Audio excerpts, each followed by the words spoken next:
So according to India Today blog, till year 2030, one-third of the world's population will be in tech. And due to this, before heading towards a job, it's necessary you should have required skills. It's all about skills and interest now. The question is, can anyone land in a software job with good pay without college grades being a barrier? The answer is yes, because these results are saying so. Thousands of students, be it final year or graduates, started from zero, built industry required skills, and got landed in high paying software jobs.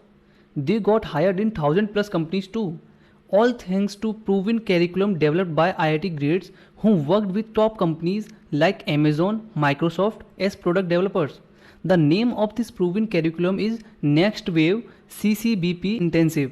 It was designed with an objective to make the students software job ready by training them in industry relevant skills with hands-on experience and with the dedicated placement support to get the students placed after learning skills.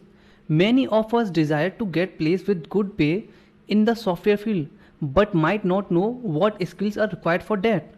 To know about that, and by learning what skills these results are possible here, you can attend and make use of free demo offered by NxtWave CCBP Intensive team. Link in the bio. I hope it can be a turning point in your career.